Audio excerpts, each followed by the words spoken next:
Just to explain who the panelists are, you have a sheet in your handout folder, and on the left we have Samantha Vigil, who is a parent in the district, EUSD. Then we have Jennifer, who you've heard, Jennifer Sedlock, and Mary Edie, and they were all parents who approached us in 2012, 2013 with concerns about the yoga program, and we're involved in helping bring the issue to the attention of the school district. All right, this is an open question to the panel. Yoga is called the science of the soul, scientific. Might they be referring to the observable, measurable transformation within yoga disciples as they practice the rituals, poses, breathing, etc., and that they turn away from the Creator and see themselves as God?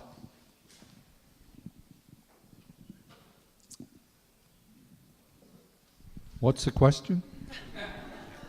Scientific, Is measurable, it- and observable changes that they've found in the people who practice the yoga poses. So you're saying the social scientists, what they've found. Is that why they call it scientific? That's measurable and observable? No, they call it scientific for the same reason that who is the guru in the Maharishi? Thank you. The Maharishi called TM scientific, right? Is the idea there is to camouflage the religious nature of it. To if you wrap it in science, we think science is anti-religion or the opposite of religion, right? So it distracts people from the religious or spiritual nature of it to call it scientific or to test it or to show that it quote unquote works for kids, right? It all has to do with deception and camouflage. This question is for Rabbi. Rabbi, could you talk on the distinction between Buddhism and Hinduism? Thank you.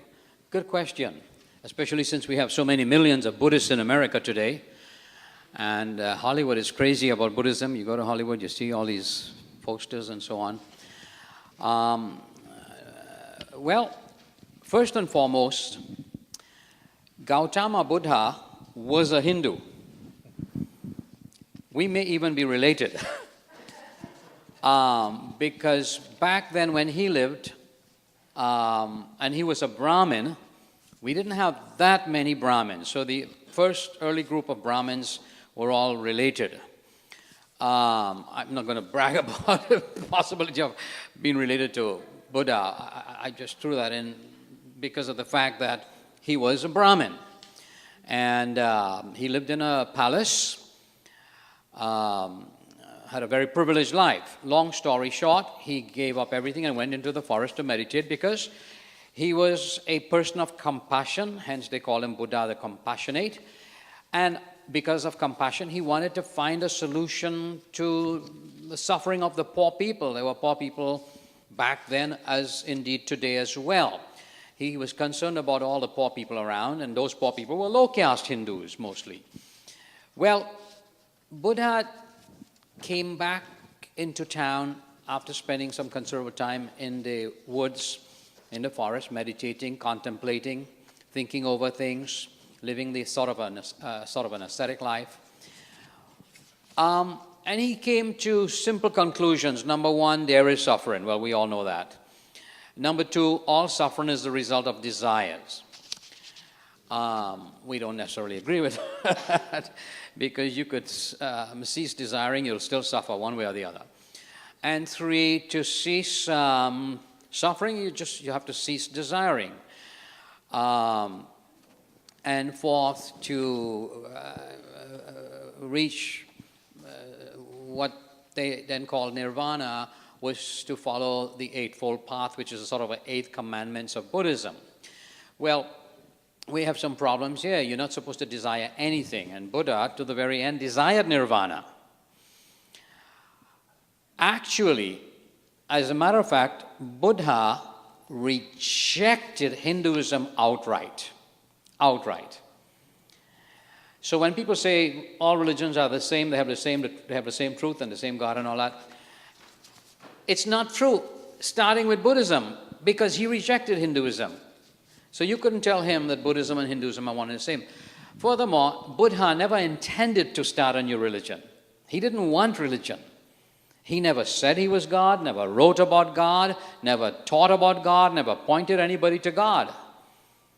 It doesn't mean he was an atheist, he just did not address the issue of God. Today, Buddha is the big God in Buddhism and for so many people. Some fundamental differences between Hinduism and Buddhism, beyond what I just mentioned, is that whereas the Hindus also, like people all over the world, believe there is a soul. When you die, the soul moves on. In Buddhism, you have the expression anatta, no soul. So it's not the soul that comes back when you die, it's your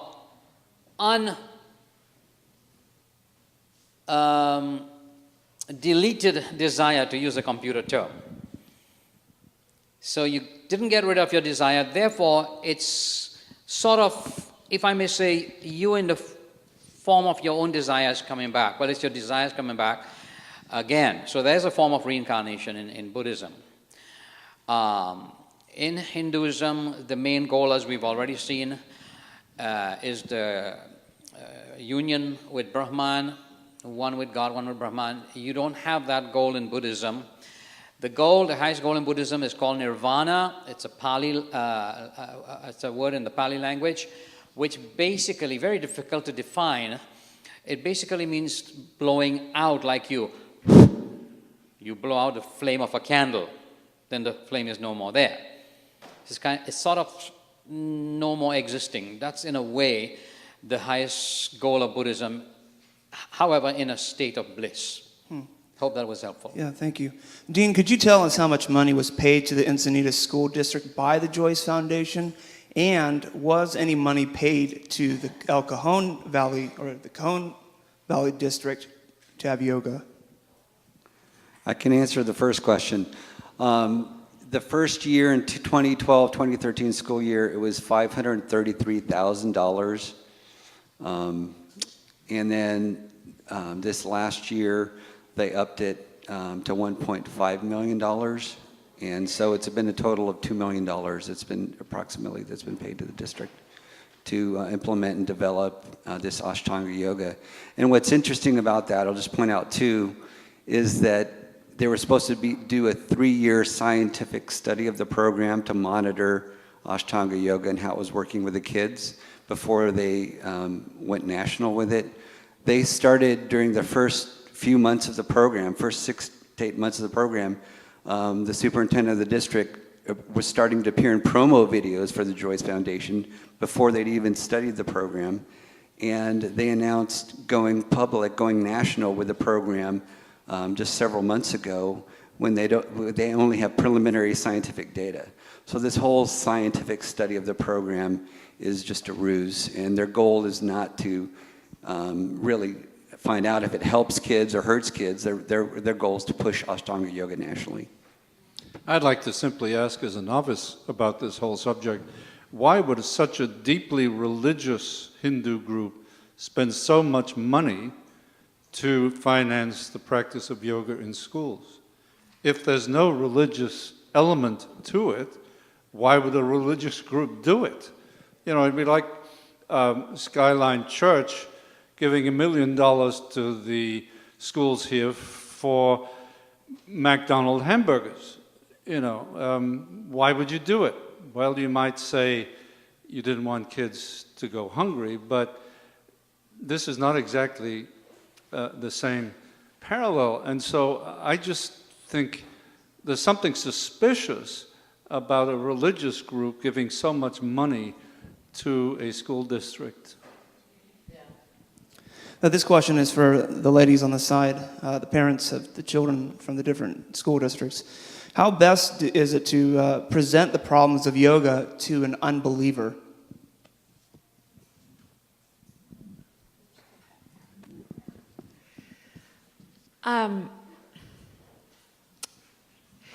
You know, I think that this brings us back to the issue of oneism and twoism that Dr. Jones was talking about, because in some ways, for an unbeliever, there is no problem in their participating in yoga because yoga does not challenge their worldview.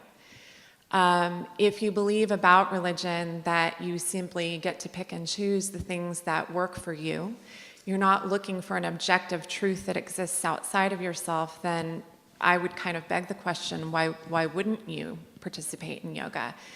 And if yoga is religious, but that coincides with your beliefs, then what's the problem? But I would want to ask that person who is not a Christian, do you understand how the things that you do believe, I mean, we all believe things. Unbelievers still believe things, they just don't believe in the Christian faith. Do you understand the implications of what you believe and how those things play out in your life? So I, as a Christian, being a tuist, as Dr. Jones was saying, I believe that there is a God. I believe that he is there whether anybody else believes he's there or not. I believe that he has told us that we're to worship him, and that if we don't worship him, that's to our peril, our eternal peril.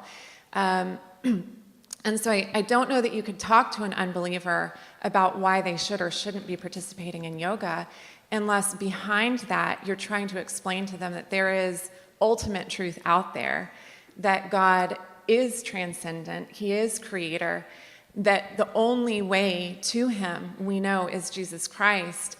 And if we understand that to be true, then yoga becomes an issue. I think that's how you would have to approach it. I, as a believer, don't feel that I have a lot of ground to stand on in saying that an unbeliever shouldn't practice yoga. I do have ground to stand on as a Christian to say that. I have the word to say that. I also have ground to stand on to say that I don't believe that it's appropriate to be brought into the schools because it does have spiritual implications that conflict with the things that we as believers are teaching our children.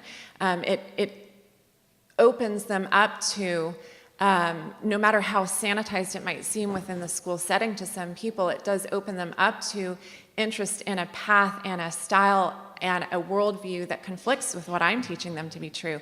I have ground to stand there, but with an unbeliever, the conflict is less because their worldview ties into the yogic worldview. So I hope that's helpful. The only thing I would add to that is, depending on the person's background, I would tell them, it's been shown no matter why you start yoga or what your spiritual background is, starting yoga, this is where you probably will end up based on statistics and studies over time. And if that's where they want to end up, then obviously you can't stop them, but at least you're giving them full disclosure and so they can make a better choice about where they want to go in their life.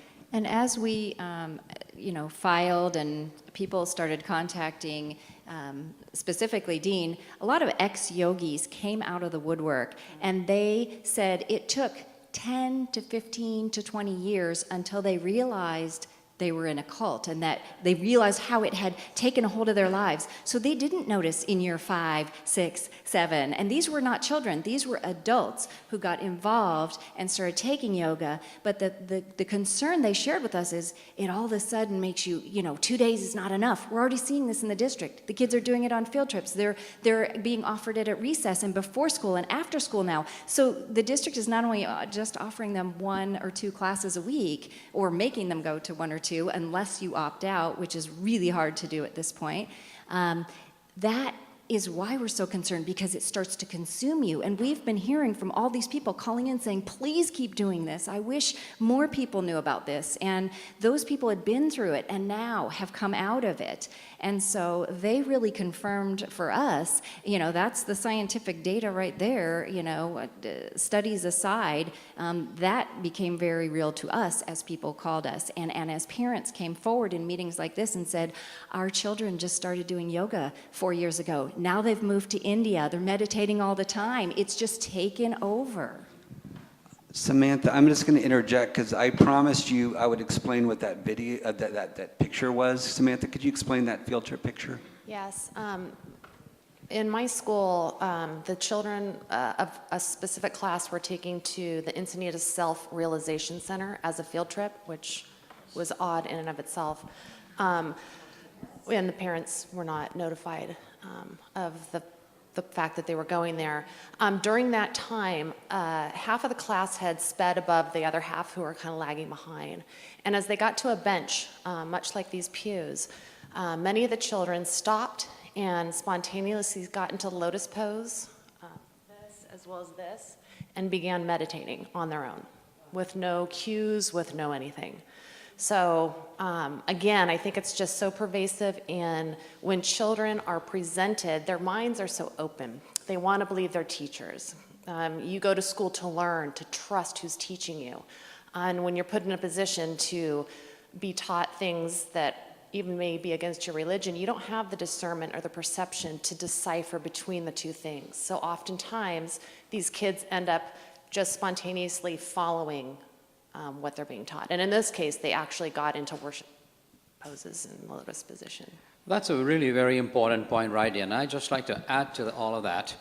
The fact that yoga seems to have the power to draw the person into Hinduism. I've observed this all over the world. I worked in many, many countries, over 120 countries. I've spoken in meetings, and from Namibia, Southwest Africa, over to Sweden. I find that when people get into what we call Hatha Yoga, simple yoga, they are eventually drawn into the presuppositions of Hinduism, like reincarnation, and the worship of the god Shiva. Now, if you Google yoga, or if you went to, say, Wikipedia to learn about yoga, you get all the various information, academic, scientific information, historical information. One thing I noticed they don't mention, when you talk to a Hindu in India about the origins of yoga, most religious Hindus will say, well, yoga originated with Yogeshwara,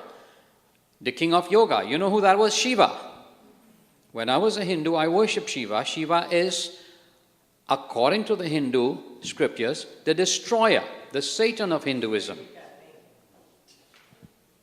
Can't get it any more straight than that. So the destroyer in Hinduism, the Satan of Hinduism, is the originator of yoga, according to religious spiritual Hindus in India. And hence this power in yoga. You see, let me take a few seconds here to add one really, really important thing, because I have to keep answering this question all the time. In yoga, you cannot separate the physical from the spiritual. You cannot. Yoga is yoga is yoga is yoga. People say to me, oh, but I only do it for the physical benefits. There's no such thing as just physical yoga. You cannot separate it. Hindus are offended when they hear this. When a Hindu in India practices yoga, he's not practicing yoga for physique and fitness. He is practicing yoga for salvation, because according to Hindu philosophy, Hindu teaching, the Hindu scriptures, yoga is the main vehicle through which the Hindu attains salvation. So to tell a Hindu, well, I'm only doing it for the physical benefits, you're really offending the Hindu. And a lot of Hindus are upset by the fact that we are making these claims that, well, you know, yoga is a physical thing and it's a science and so on. There are benefits, yes, people do it for the benefits, but you know what? It doesn't stop there. It draws you in, Yeah, and you go on and on and on. Thank you. I would like to add,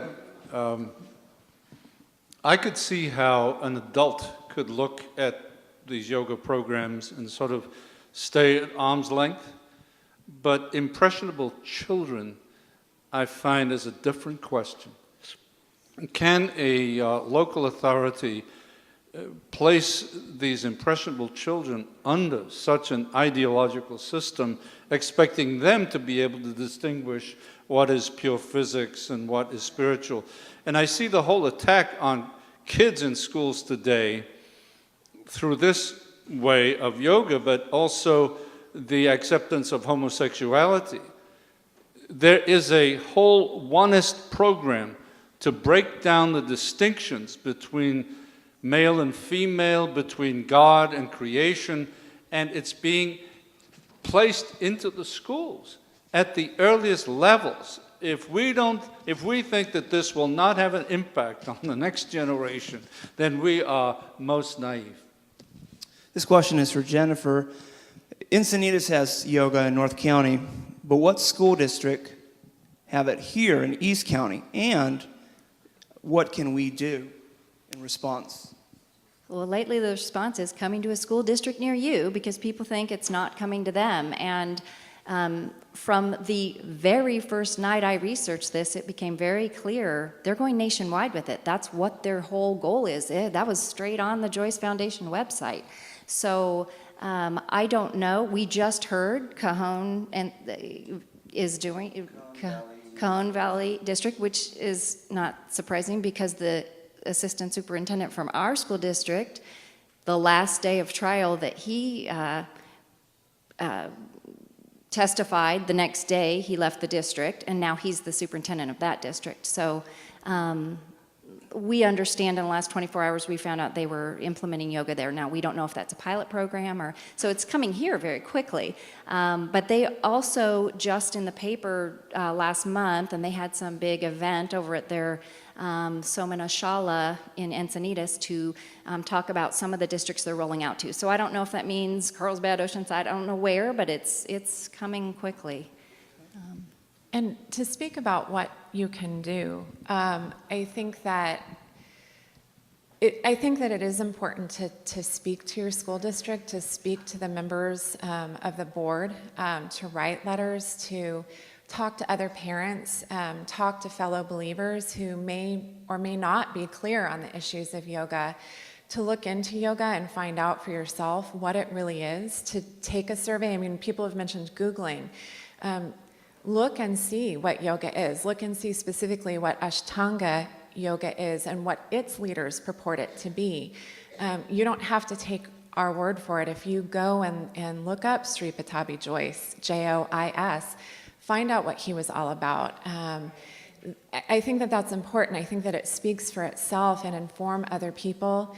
And I'd like to encourage us as believers too, to communicate everything that we communicate with respect, backed up by prayer. Ask people to intercede, to remember that we are to have the strength and the power of God's Spirit in us, speaking through us. We don't have to be angry, we don't have to be rude, but we do have to be strong and we do have to speak. And we do have to be challenged, really to take this before the Lord. I mean, I'm sure there are people here who maybe are practicing yoga themselves. It is so pervasive to really take that before the Lord and take it to Scripture and really lay yourself open and say to the Lord, where do I need to stand on this? I think that all of those things are important. Okay. Absolutely, yeah. We would be more than happy to talk to other parents in the district and talk about what our experiences have been. And other churches, yes. This next question is for Dean. Why do you think that Christians on school boards are capitulating or selling out? How much time do you have? Follow the money. It's not just trustees on school boards. It's Christians everywhere and Christian leaders. I was talking to Robbie and his wife on the drive down here this morning. There's immense cultural pressure bearing down on all of us right now. And we all feel it as non-pastors and maybe non-leaders, but our leaders feel it too. And generally my view is that the evangelical church is not handling that cultural pressure very well. Actually, we're handling it horribly. We're capitulating to the culture across the board. So if our leaders, if our spiritual leaders and Christian leaders and pastors aren't teaching us how to resist, develop a biblical worldview, and speak the truth and love into the culture, we're not going to know how to do it. We're not going to be equipped to do it. So it's a matter of leadership. It's a matter of equipping. It's a matter of just modeling too, because the church has been withdrawing and compromising with the culture for 30 to 40 years. So it's been happening for a long time. And so we've forgotten how to take a godly stand against unrighteousness. May I take 1 minute? You know, I was thinking just recently about Anita Bryant. Famous, wonderful, marvelous Anita Bryant. Wow, what a lady of courage. She stood up against homosexuality when almost nobody was, as a Christian, because the Bible teaches against it, and she was a Christian lady who believed her Bible. Now, I don't want to start a whole big discussion here on this subject, but this was over in Florida, and I forget what year it was, but we had just come to this country, We came in 84, so it was shortly thereafter. We came from Europe. And she took quite a beating. And she stood up. And she took a beating. And she stood up. And they boycott Florida orange juice because she was the spokesperson for Florida orange juice. And she took a beating. And they threw things at her. And they put cake, they smashed what do you call those, cake in her face. And all kinds of horrible things. The way they made mincemeat out of this lady, but she kept standing up. Now, of course, there were Christians who joined her, and there were people who demonstrated and all that. I don't know where you stand in the matter of LGBT and so on. As I said, we're not going to get into discussion on that. But what has happened in the meantime? Look how this one lady stood up. Look at the price she paid. Look at the battle. And look what has happened in the meantime. You now have Christians going to the movies to watch movies about the gay lifestyle, to be entertained. Brokeback Mountain, for example.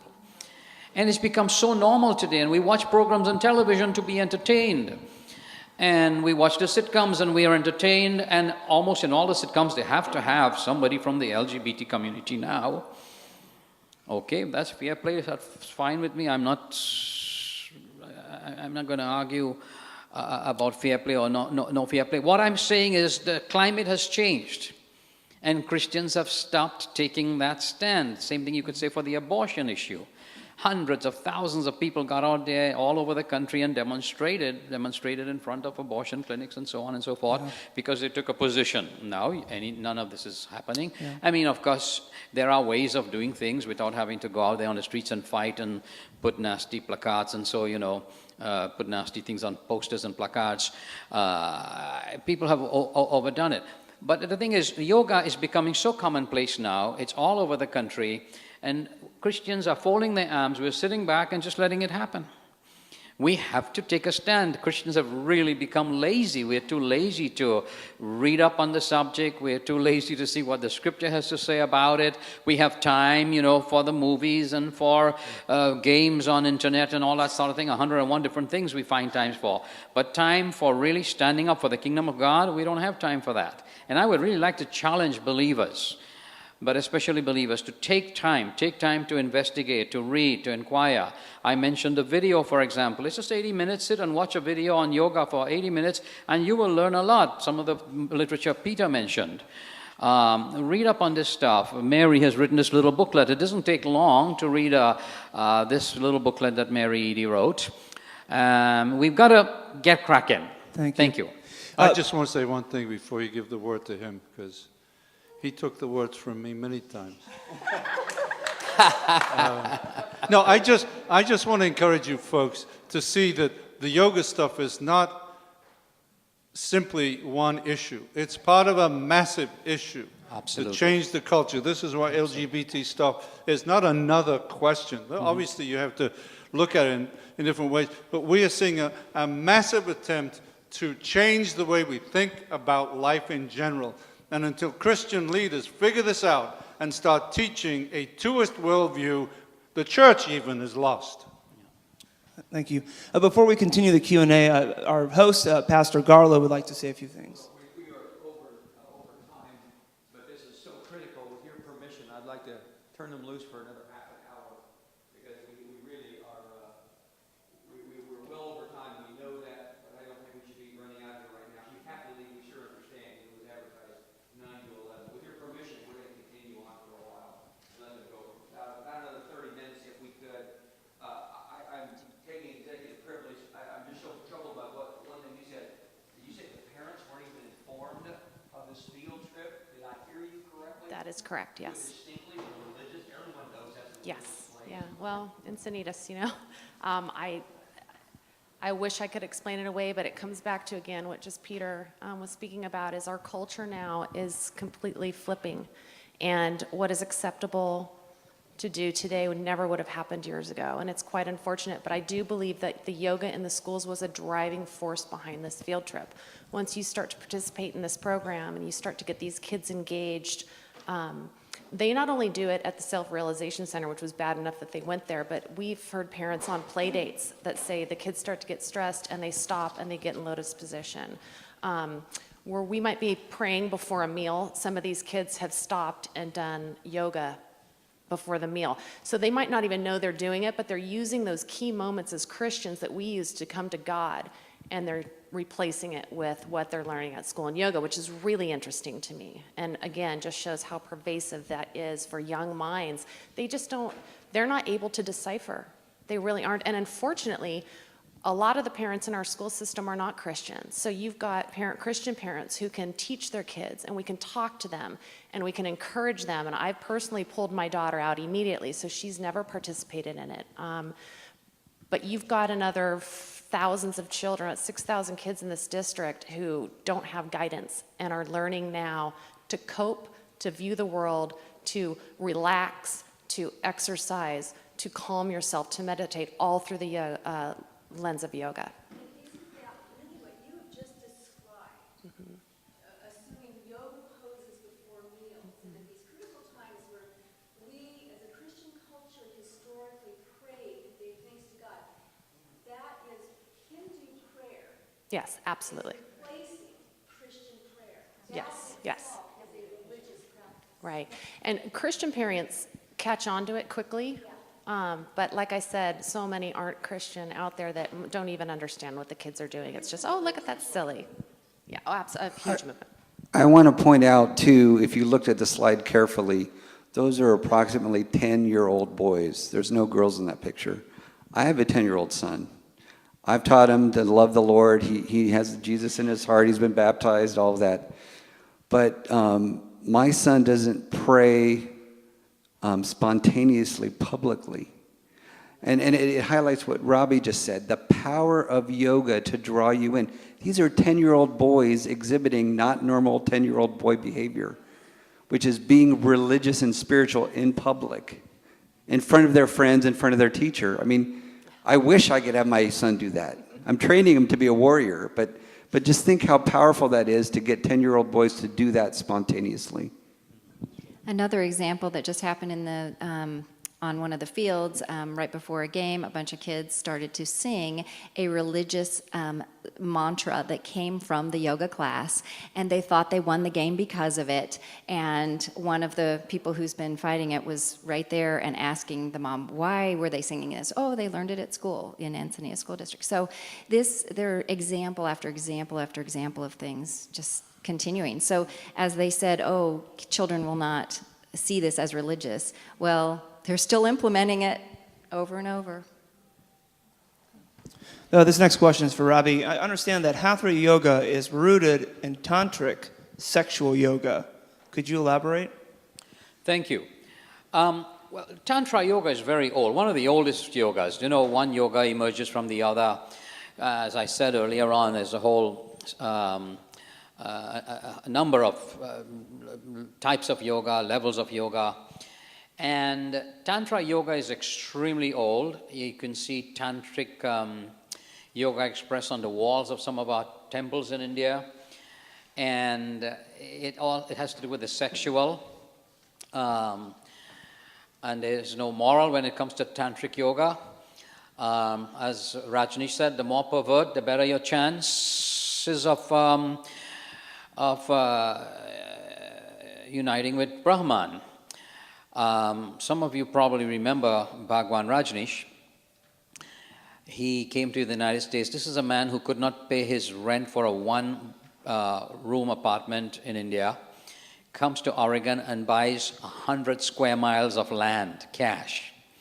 And in front of his ashram in Deerfield, Oregon, he had 95 Rolls Royces parked up. He didn't even have his license. He couldn't drive.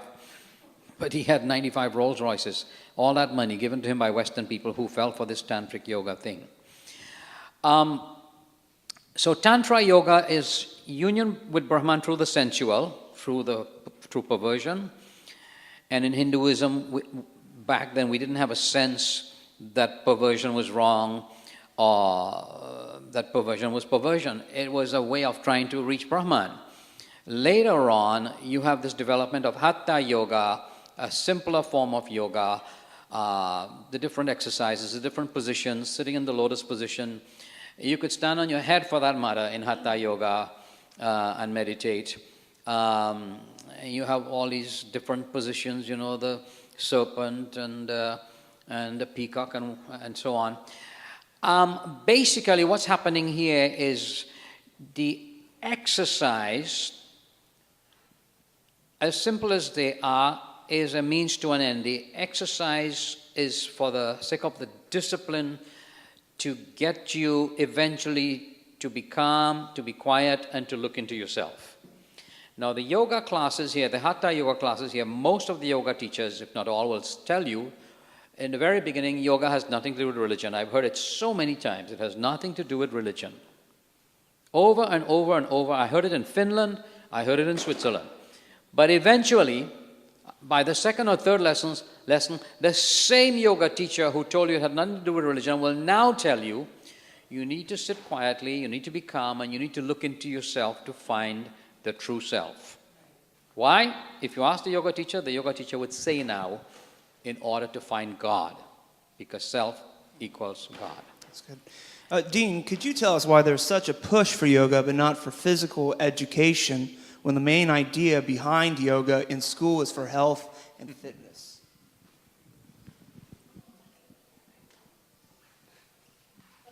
I'm going to let someone else answer that question. You know, again, you have to look at what's happening in the culture. And there are a couple of things that come to mind with this. Look at how many children are having drugs prescribed for ADHD and behavioral disorders. Look at how many people want to go to the gym and not just be physically fit, but they want to be balanced, like Robbie's friend's daughter were saying. There is this cultural desire for peace and for wholeness and for balance. And you hear these things, and they're very, very attractive. I think it's really interesting that at least a couple of years ago, 9 out of 10 people who practiced yoga were women. I think that women, I think that we do have a desire for balance, for a sense of peace, for a sense of quiet, and that yoga offers us these things. And I think that if you can have, in this very kind of pragmatic American sense of our thinking about things, if you can have kids exercise and make them peaceful and quiet, and teach them how to regulate themselves, and teach them stress control, it really does seem like this very attractive one-size-fits-all answer.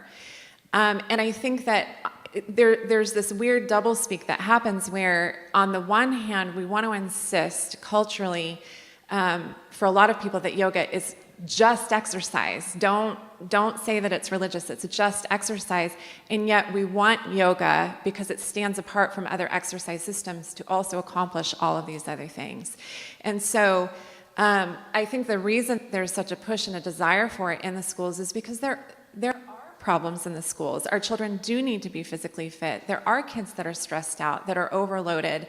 I think that there is a legitimate desire on the part of some people to bring this thing, yoga, that's going to be like the cure-all for our kids. And so I think that there is some altruistic desire there. It's simply that what they're trying to put in place as the answer is this system that is religious. Now, on the other side of that, I do think that there are people who are convinced that, you can separate it. It doesn't have to be religious. I would disagree. And there are a lot of people who are yoga practitioners who disagree. And one of those people was Sri Patabi Joyce. If you read his memoir, and he's acknowledged as the father of Ashtanga Yoga, if you read his book, Yoga Mala, he talks about the physical nature of everything you're doing, but he says over and over and over again that the physical is the spiritual. You can't separate the two. And so if the Americans, if the Westerners, as he puts it, they just want the physical, we'll go ahead and give that to them, because the physical will cause them to want the spiritual also, and they're going to get it before they even realize that they're wanting it. They will start receiving that spiritual also. So I think that there are two things operating there. There's the legitimate desire to address things these issues that kids have. And then there is also that desire to bring yoga as more than it actually is presented to be sometimes. I think that it's a combination of things that are kind of all circling together within the school system. I guess you're saying that people do have spiritual needs. Yes, And as a seems to matter be, of yeah. fact, they're not allowed to bring the Christian answer. So a pagan answer at basically taxpayer expense is now being put into place. That's right. I want to mention, though, a lot of people assume that yoga is this be-all, end-all physical exercise. If you look at the actual scientific studies of yoga, it at best typically helps you with being limber and being able to stretch. Well, there's many equal and better ways to be limber. Yoga is not the only way to be limber. As far as cardiovascular and strength training, it's far worse than any other form of exercise. In fact, the initial data that was coming out of the district said it's worse for strength training and it's worse for cardiovascular, which is what young kids need. They need to run around and they need to grow their muscles, right? So it's sold as a be-all, end-all, physical, mental, spiritual thing, and it's really not that good physically. I just want to point that out. May I add something here? I really would love for all of you to come to fully realize that yoga is not some harmless, neutral thing. It really has a lot of power, but power from the other side. When I was a religious Hindu practicing yoga, let me tell you, eventually through my yoga practices, I began to have trance experiences, journeys to other worlds, so to speak, where I encountered supernatural beings. And what bothered me eventually was that some of these beings, on the one hand, were attractive. You have all these bright colors and lights and things you encounter.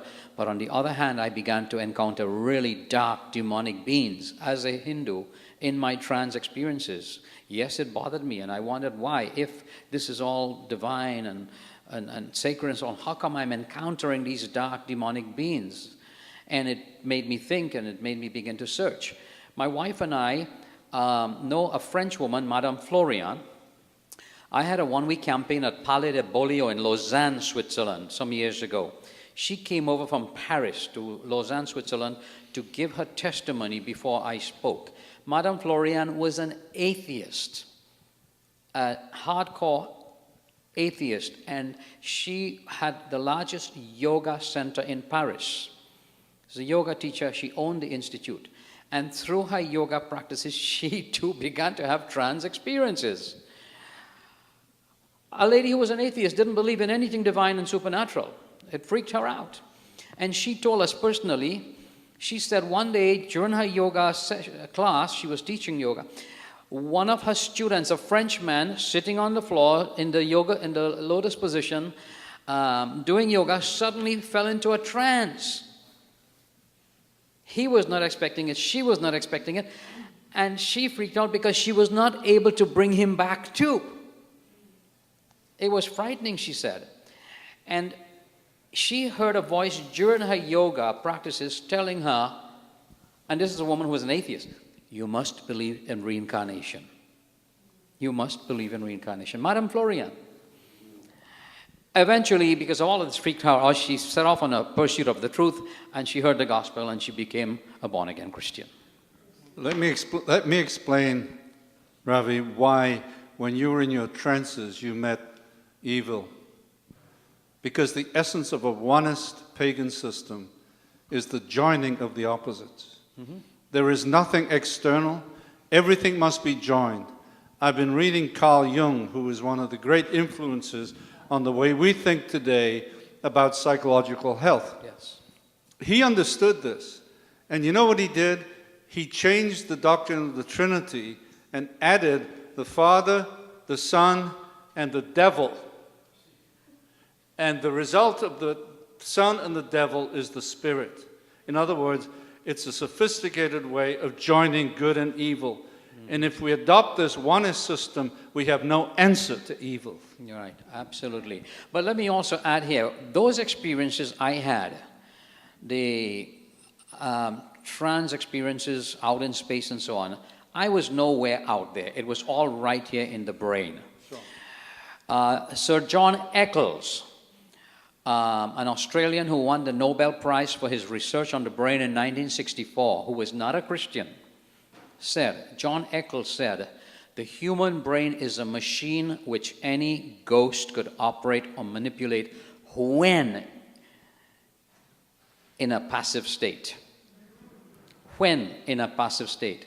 So in yoga, you have to, when you eventually meditate, you are to think about nothing. You sit still and you think of absolutely nothing. No food, no friend, no hobby, no nothing. And in that passive state, only when you reach that passive state, then you begin to have trance experiences. So, in that very passive neutral state, the enemy moves in, manipulates the brain, and gives you all these fantastic supernatural experiences. That is what was happening with me. And I think that there's a really important point behind all of this. Dean brought this up during his presentation.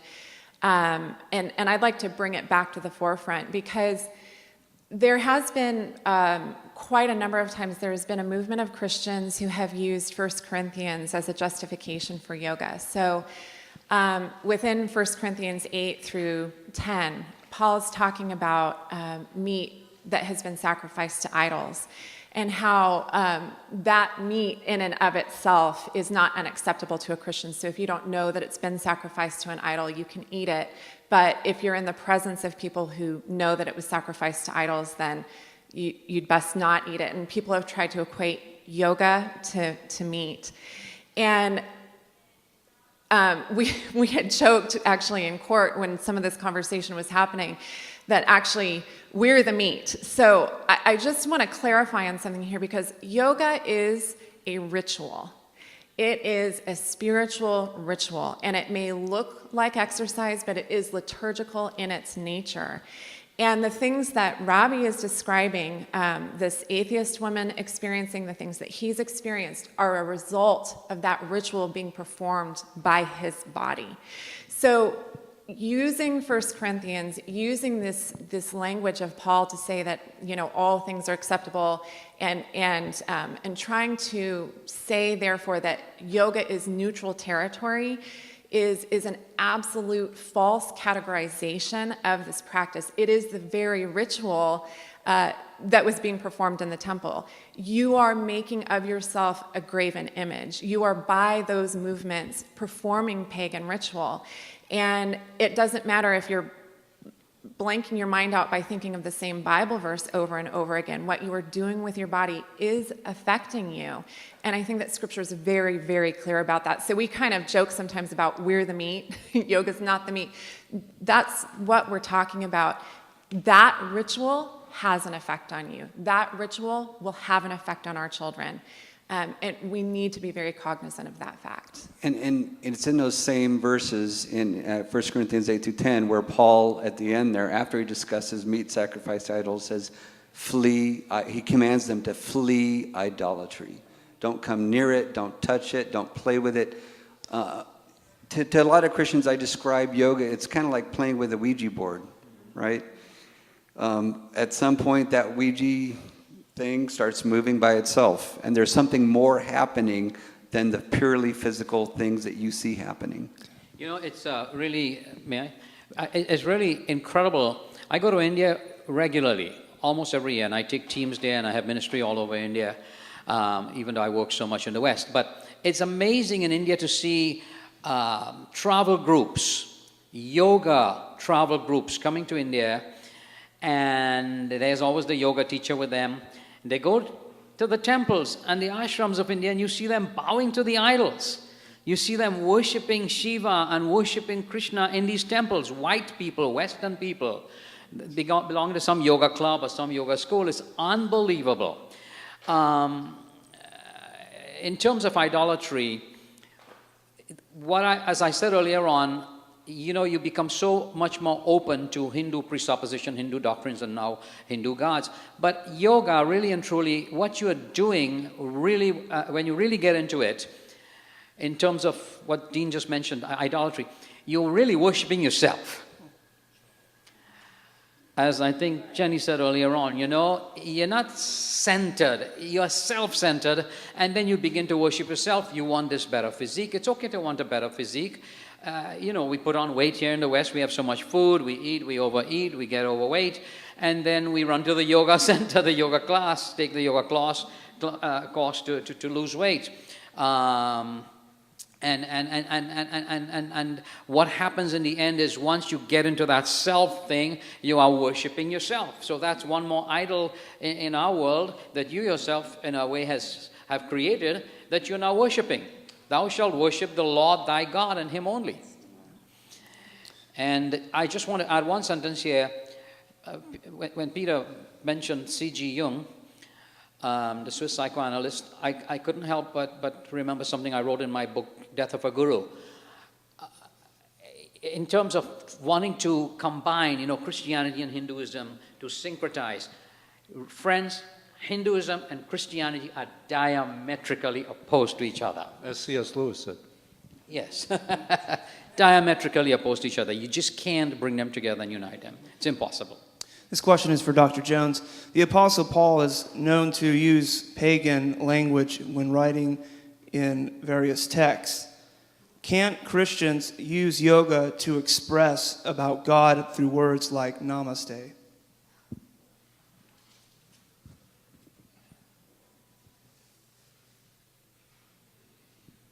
I'm not quite sure of the extent of this question, but I will deal with that question of namaste. Obviously, words are only sort of phonetical systems, and you can give different interpretations to words. The fact of using namaste, I don't know exactly all the possible philological possibilities in Sanskrit for namaste. The danger is, of course, what people are understanding by it right now. And using it, especially among children in schools, is clearly devastating to what they begin to pick up. I salute the God within you is clearly a pagan notion. Well, it's more than just salute, it's worship. I worship the God. I worship the God within you. Can there be different interpretations of that term? I don't know, but the fact is that this term is what it means presently, and so I would not suggest we use it. I know in the schools they try to give a different definition, like good morning, sir, or something, but it clearly doesn't mean that. In the school that my son attended, they did something called a Namaste Circle. Now, this was not Joyce Yoga, and I want to be clear about that. It's just important that we be clear. It was a different group that the district had brought into our school in Encinitas before Joyce came in. But I witnessed myself, this is not hearing from a friend or, I saw with my own eyes a Namaste Circle. And what they did was they had all of the kids get into a circle, they had them sit in the full lotus pose and place their hands in front of them, and then they had them chant together, I bow to the light in me, or I see the light in me. They didn't say bow, but they did bow. I see the light in me, I see the light in you, this light in all of us makes us one. And then they did their praying hands around the circle to all the children, and then they all bowed together and said namaste. And what the teacher said to the children was that namaste meant respect. And when I talked to the principal afterwards, they got up, here we are in Southern California, they go out for the rest of their school day, and I was kind of in shock. And as Ravi said, namaste doesn't mean respect. It means it's giving respect to the divine in another person from a Hindu perspective. And so I confronted the principal about that aspect of the program that I'd watched the children participate in. And he said, well, you believe in teaching our children to respect one another, don't you? And I'm going to sound like a broken record, but it comes back to worldview again. We don't teach our children to respect each other because we all contain a piece of the divine light. That is a Hindu system. We teach our children to respect each other because all of us were created in the image of the holy God. We are image bearers, and that's a different, you can say that it's the same God all day long. It's a different God, and it's a different idea. It's a different worldview. And to tell our children I'm going to be maybe less PC than you have been, Dr. Jones. No, Christians, you can't say namaste and say that it's Christian, because behind it is a worldview. It completely erases that creator-creation distinctive. Mary, And I if was you- not saying you can say it. I'm Oh. saying, are there philological possibilities in Sanskrit to use it in a different Got way? it. I'm sorry, But yeah. I certainly am not saying use it, it's fine. Yeah, you can't Christianize it because it means something that is unchristian. And I'll step off my soapbox, I'm sorry, but that one, can't because help- I witnessed it in the classroom, I watched third graders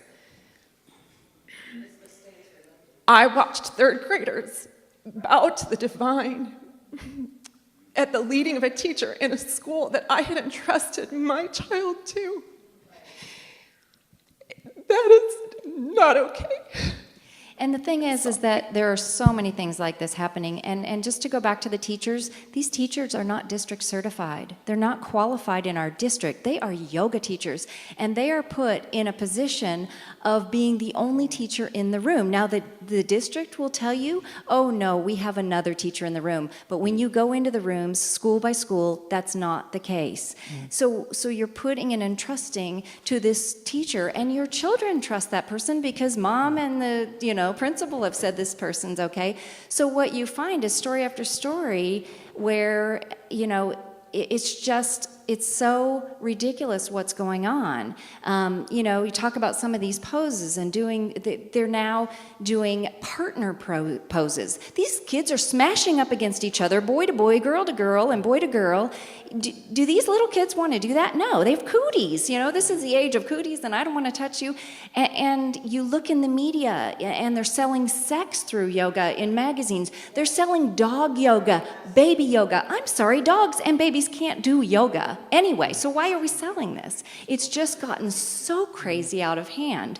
But the reality is, we are parents in the district having to deal with this happening day after day. And we've pulled our kids, us few people, and hundreds of us have. But you know what our kids are doing? They're sitting on their iPads, or they're sitting, they are not even supervised sometimes. I found out a few weeks ago, my daughter was walking around the school trying to find her class after the 20 minutes where they put her in a room by herself. I mean, they just don't have a good solution because they don't want to offer the alternative. Why? Again, you ask the questions, why? Because if you offered PE or yoga, they'd all go to PE. Not all of them. There's some that would love yoga. But, if you offer that alternative, then they lose their subjects for the study in order to roll it out. So keep asking questions, because it's... We have several million Christians in India as a very tiny minority. But let me say here that the Christians in India do not say namaste in terms of a greeting. They say namaskar, which is basically I greet you. I don't know any Christian in India who would say namaste, because everybody knows what it means over there. Now you turn the TV on, PBS and so, there are all these yoga programs. We don't have cable, but I know there's yoga on cable, and the yoga teacher begins the program by bowing and saying namaste. So it's catching on, and it's becoming commonplace all over the nation. And I think we need to inform people and let them know what it means, and if they want an alternative, well, this is the alternative. Namaskar is a better way to go. Do Christians do yoga in India? I mean, Indian Christians do yoga? Not the true Christians that I know. No. In India, it's so obvious that yoga is a religious thing. And here in the West, you have this so-called Christian yoga. To me, it's I can't even find the right term for it. Oxymoron. That's too weak a word. I can't help but to wonder if that question was alluding to like a passage on Mars Hill when the Apostle Paul is getting up and he's preaching, and he uses a text out of the Greek philosophy. And I wonder if the question was actually trying to say, well, look, the Apostle Paul used something that was not Christian in origin to convey truth. Can't Christians do the same with yoga to convey some I don't think we can assume that non-Christians can speak no truth.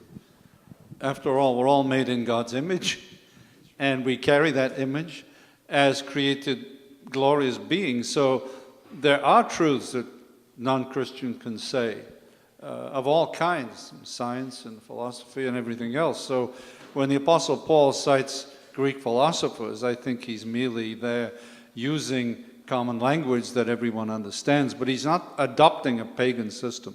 Well, he's using language that helps the cause. Language that helps the cause. In the case of yoga, it doesn't help the cause, it's just the opposite. Okay.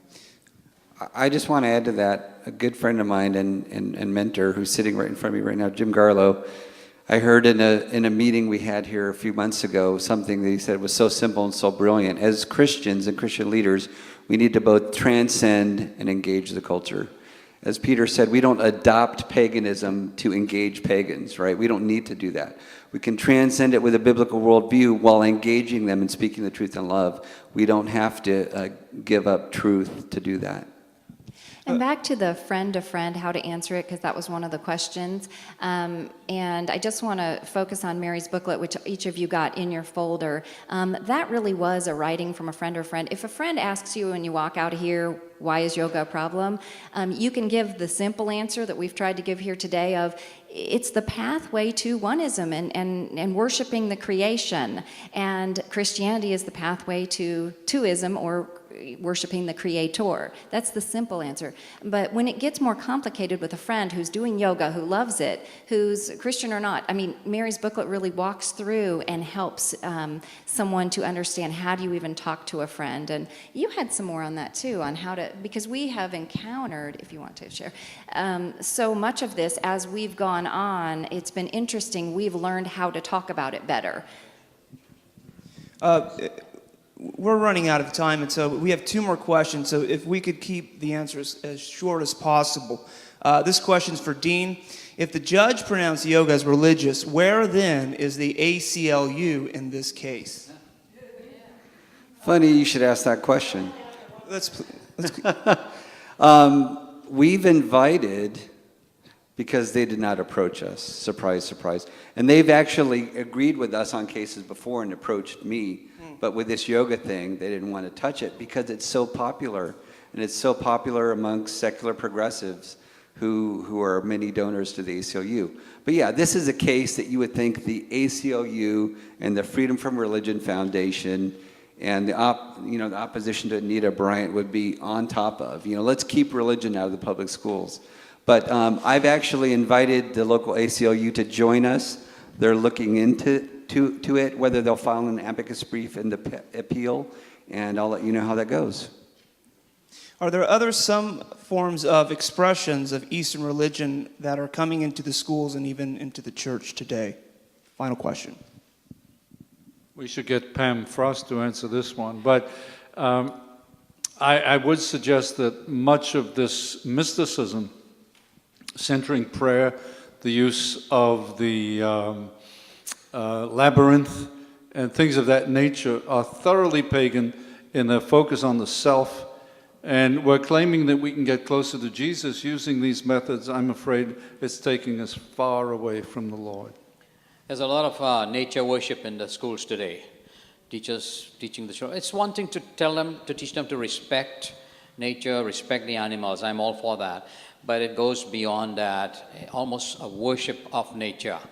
I was up in the Alps in Switzerland with a group way beyond Interlaken, and way up there was absolutely no civilization, no houses, nothing. And suddenly I saw this young man sitting in a lotus position all by himself. On the way back, which was a couple hours later, he was still sitting there. I waited a little and went up to talk to him, asked him what he was doing. He said he was worshiping nature. Worshipping Mother Earth, worshipping nature. And you find this all over America today. The worship of nature, we have terms for it that they use in the schools. And mysticism, I think, is becoming quite common now in different forms, Eastern mysticism in particular. My ministry is largely in the universities and colleges. I'll make this real short. But we have about 25 topics that I use in the universities and colleges. I've spoken in probably 300 universities in this country, 800 universities worldwide now, from Harvard to Berkeley, London to Berlin. Listen, the most popular topics they select for me to speak on, we send them a list, is encounters with the supernatural. We always have a full house, whether it's Harvard or Berkeley or Stanford, encounters with the supernatural. I was in Karlsruhe not too long ago. That's the MIT of Germany. Packed house. The topic, Krishna, Buddha, Muhammad, or Christ? Question mark. There is that hunger. There is that emptiness. There is that search. They're looking for truth, looking for meaning and purpose in life. And it's a great joy of mine to go around, speaking on the campuses. I don't take a Bible up there and wave it and quote a whole bunch of Bible verses. They'll walk out if you do that. But they come to hear, to learn, to listen. And I always end my lectures in the universities by sharing the gospel and my testimony, if even in 5 minutes. But there's still that big interest in the East all over the place. I started speaking on the East in England, in London.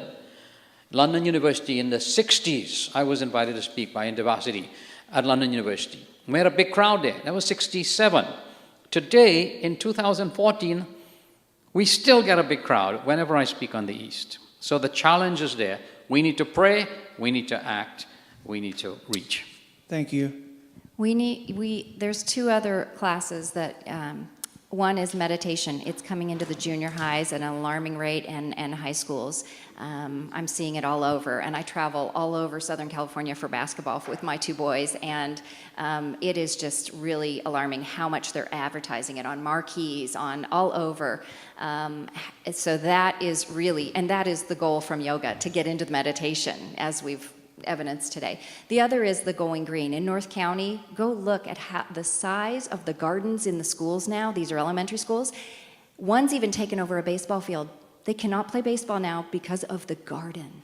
That's how big it's getting. So we're not just teaching a little bit about going green. It's getting deep. And Chris Miensen is here. She has a book, Going Green and Yoga in the Schools, Truth Behind the Lies. And it's an excellent book, too. She's got several copies here. She writes about the trial and writes about what is going on in these school districts, because it's not one subject, like we've said today, yoga. It's a lot more. The specific meditation that's really being pushed is called typically mindfulness meditation. And Goldie Hawn, if you Google mindfulness meditation, you'll come across Hollywood people who are promoting it. It came into the schools in Canada, and didn't a teacher have to leave the schools? I think it's the Buddhist version of meditation that's being pushed by Goldie Hawn. Thank you very much. Pastor Garlow, would you like to close us out in prayer? Final words? Just on that one question of the issue of Paul, the illustration of Paul and Mars Hill, and the language you use, I would just add this minor point. We distinguish between him taking a word and giving it new content as opposed to practice. The word agape was used in a secular term until he took it and gave it new content. There's a complete difference between refining language or the meaning of a word as opposed to participating in a practice, a behavioral practice. So the difference is enormous. I know we're out of time, we must end, but it sounds to me like it's clearly a major piece of this is follow the money. Now, $2 million in 2 years, am I understanding correctly? To a school, why is that not obvious to every thinking human being that this is an incredible payoff? And my question is, we're down here, Grossmont, Cajon Valley, Grossmont, charter schools, some private schools. Are there, of these four I've just named, are there dollars flowing here for the same purpose that you are aware of yet at this point? I just found out yesterday that it appears that the Cajon Valley Union School District is starting, it's either a pilot program or a program to implement yoga. I don't know if they're getting money from the Sonoma Foundation. They are? I would assume that they are, since it's... Who's answering that question? Jill, you're a member of the board? There are funds? What kind of funds are we talking about? We don't know the dollar amount? Okay. Is that something you could get to us? She said it's about $500,000. About $500,000? Very staggering. When did that happen? And this was voted by the board?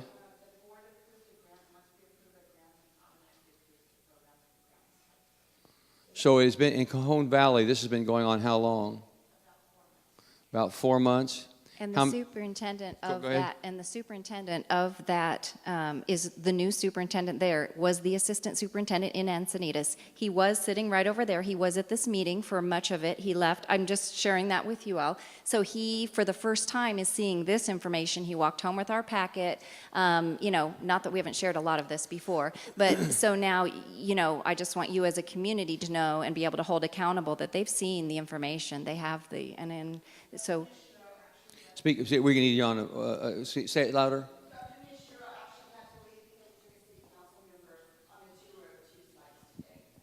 That's fine. Just saying it's here.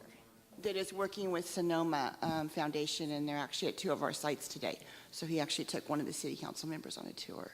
The board vote took place about 4 months ago, 6 months ago, or 6 months ago. What was the vote? I believe it was a 5-0. 5-0. And is Justin a member? Yes. Justin Slagle's a member, and you're a member of the board. You both voted in favor of it? Yeah, it came. Do you think it would still be 5-0 now? I don't know. It came off as just a very vague program. Let's get our kids healthy, breathing, and stretching. And I have been in the classes, and that's all I see is breathing and stretching. I know none of the names of the poses that are used in yoga are actually used in the classrooms. It's more kids things. I have a question. But I am very naive to yoga. I don't know much about yoga. Did the grant specifically call for Ashtanga yoga to be taught? I do not believe so, because I didn't but I am not 100% for sure. I am checking on that. Do you know whether they're teaching the Surya Namaskara, the sun salutations? I don't know what that is. I have been in the classroom numerous times. I have not seen anything. Years ago, I went to a doctor that had me practice yoga, and I got sick to my stomach and felt like I was just going to get really sick, and I walked out. I don't get that feeling, but maybe I'm just naive, and I need to learn. I don't know. Thank you for being here. Thank you for being here today. Yeah. Jill, we appreciate your being here. And We would keep say, digging. with, I suspect, perhaps one voice in this room, we don't want this in our schools. We don't want this in our schools. And we want to stand with you on how we get that removed from our schools. We don't want this in our school, and we need your help in that. And along with Justin, who was here a moment ago, I think he had to leave. Also, with yoga, we just don't teach yoga. Yoga is probably only about at 10%. We teach obstacle courses, dancing, running, playing ball. I mean, it's just, in our district, it has been limited to a very, very small portion. Now, maybe I'm just naive, but... You're just getting started. In our district, I will never allow it to move on. Jill, we don't want it at all. We don't want it at all. We don't want 10%. We don't want 9% or 8 or 7 or 6. We don't want any of it. Thank you. I appreciate your coming. 5 members of the board, and but it was a 5-0 vote, and we need to talk about how we go. Well, the grant is this. Gardening and all that. Yeah. Okay. Okay. I Just- see just a to be, hand back. Can I just mention something? The Sonoma Foundation used to be the Joyce Foundation, so don't be confused by that. And the goal of the Joyce Foundation is explicitly to promote and spread the mission, their mission. They say their mission is to spread the gospel of Ashtanga yoga. They're funded by Paul and Sonia Tudor Jones. Sonia, he's a hedge fund billionaire, so they have a lot of money behind them. So when they say they want to beta test this and go national, we need to take them very seriously. Well, we need to talk about a couple things.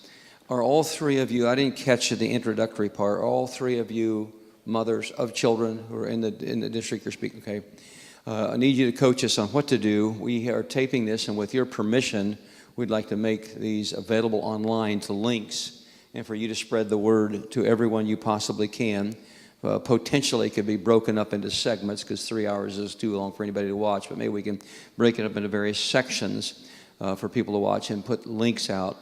Obviously, we need to communicate the word. What do we need to do? Very, very specific. What do we need to do? Somebody answer that question for me. Yeah, I would encourage you if... Talk a little louder. First and foremost, I would encourage you to send a letter, emails to everyone on the board of your school district. I would also encourage you to go directly to your principal with an email or a letter saying you do not want your child participating, so you want the option to opt out immediately before it even starts. Pray a lot. Jill, do you know if students Education, can be yeah. opted out right now? Actually, in our district, we made it a positive 100%. Okay. Okay. No, that's huge. That's huge. Yeah, it's an opt-in. That's hugely different than our district. Yeah, our district is much different. It's very difficult to opt out. They really try to push you into even joining a class yourself so you can learn about it.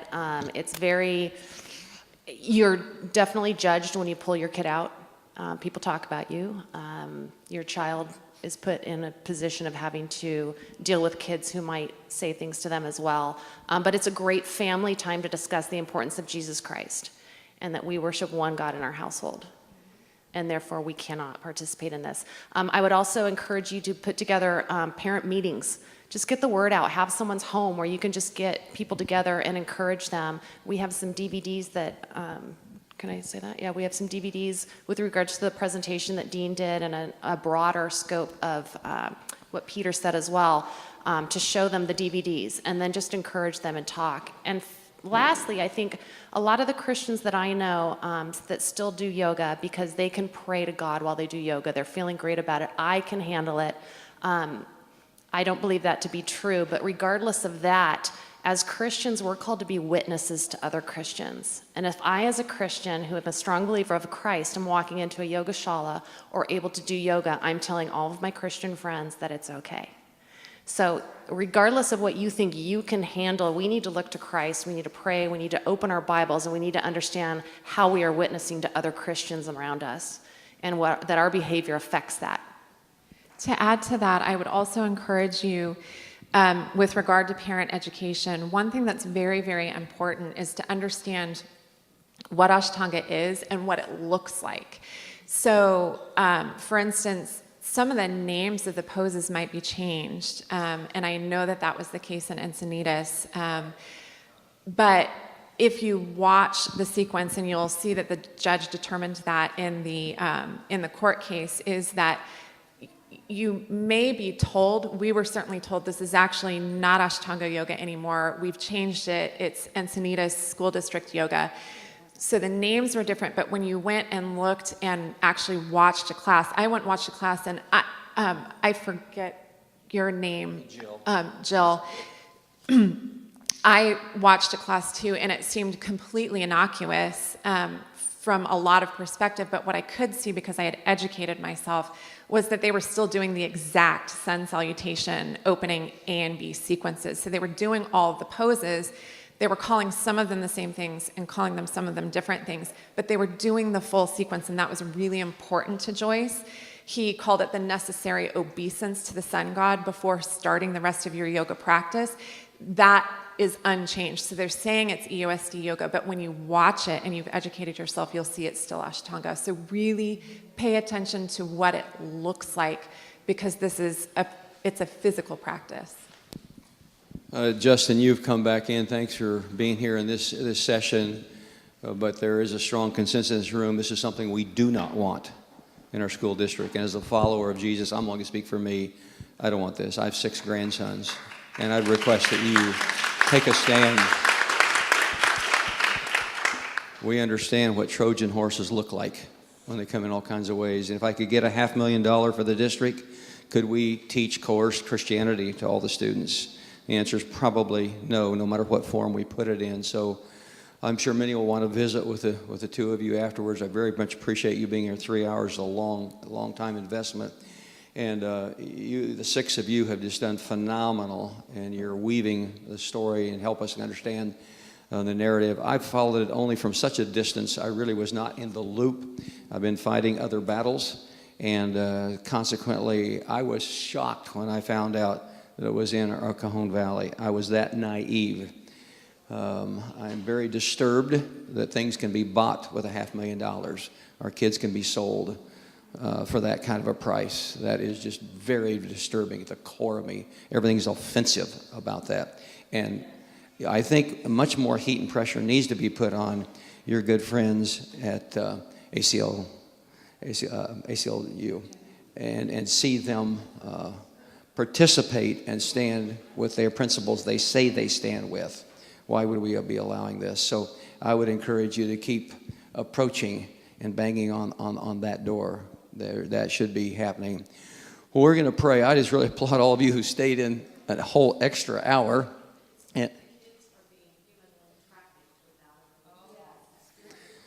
yeah, we talk about human trafficking. This is a form of human spiritual trafficking going on in our community. Yeah. This is our fourth meeting like this, and every single one of them, people have stayed at least an hour over. Every single one of them. People didn't want to leave. In the evening, we practically had to kick them out of one church after 2 hours. I suspect it might be good. It's because it's such an important subject. Yeah. If we could get some of the churches here in this area to do a Sunday night special with you. I know you can't keep driving to East County forever from North County, but we really would like to maybe do it on a Sunday night where we can get the whole congregation alerted to the various issues. This is too critical, and our future is at stake here. Father God, our hearts are deeply troubled, and we acknowledge that to you. You are God, you are sovereign, you are Lord. And someday, at some point, every knee is going to bow before you, and every tongue is going to acknowledge, for many it will be too late, but they'll realize that you, Jesus, are Lord. Lotus positions won't help at that point. Only what you, Jesus, did on the cross will count. Give us discernment that has the accuracy of a surgeon's scalpel to sort out these issues, and that not 1% of us would be compromised in any way to the truth and the purity of the pristine gospel of Jesus Christ. Thank you for giving us supernatural understanding of what we're to do and how we're to do it. In Jesus' name we pray. Amen.